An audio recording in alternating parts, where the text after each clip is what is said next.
もし、ラセトです。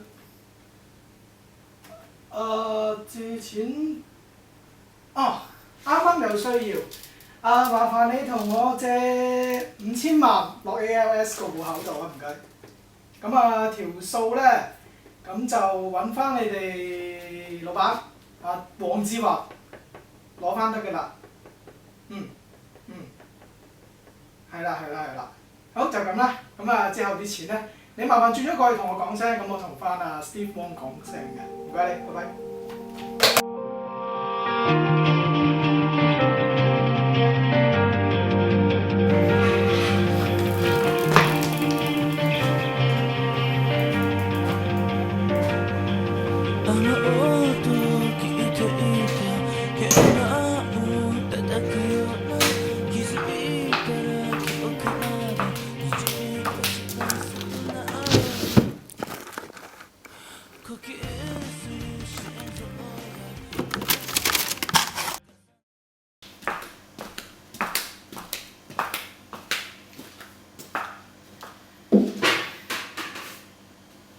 好啦，咁今晚咧點解我會企咗喺度咧拍呢條片咧？其實好簡單，因為琴日我唔知啊，可能今朝咧 Steve Wong 咧就踢咗我。咁咧本身我今日咧就去踩單車嘅，仲諗住今日唔翻嚟㗎啦。點知佢踢咗我冇辦法啦。咁我踩咗一日到依家全身黐立立，我未沖涼㗎。咁我用埋呢啲水啱啱好啦。嗱，正如頭先個電話所講啦，我已經叫咗Steve Wong 嘅財務公司啦，捐咗5000萬過去俾 ASL 㗎啦。另外就係咩咧？Steve Wong 挑戰得我咧，即係黃子華，佢挑戰得我嘅話咧，我就話俾佢聽，我一定交足數。咁如果我唔交數咧，你就可能真係捐5000萬零100蚊美金俾 ASL 㗎。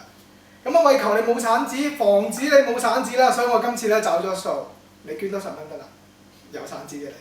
好啦，咁喺淋水之前啦，呢個儀式之前咧，我想踢翻3個人。咁今晚咧，我第一個要踢嘅就係今年識嘅一個新朋友Carol Chan， 小冰係你啦。我好想睇你濕身，你一定要倒多啲冰落去俾我睇喎。你叫小冰啊！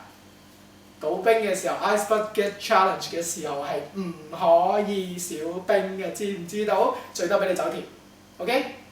咁第二個咧，我想踢翻嘅就係 Terry Lee。點解我會踢 Terry Lee 咧？介紹多少少 ，Terry Lee 即係水鏡，或者花名花花。點解會踢佢咧？其實好簡單，你之前咪經過一件事咁同我嘈交嘅，記唔記得啊？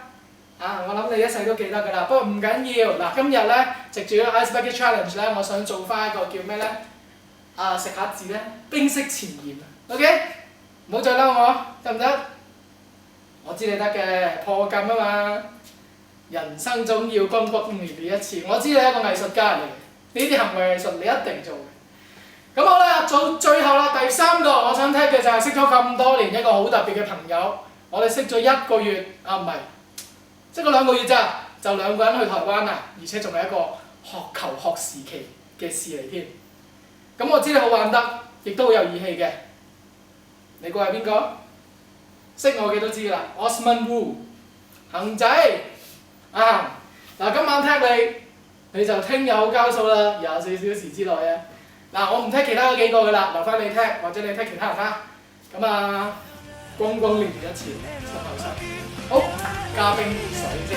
今晚冇冰啊，買好。推翻啲糖，雪凍咗個冰水，加落一個超巨型嘅桶。有幾巨型？哇，咁 Q 重啊！裝滿㗎，數3聲就嚟㗎咯喎。咁大個仔就未玩過啲咁嘅水嘅，因為啲水黃黃地，我懷疑有啲跳滑水啊。不過唔緊要啦，我未沖涼，成身汗，啱晒。嚟啦！頂我塊鏡。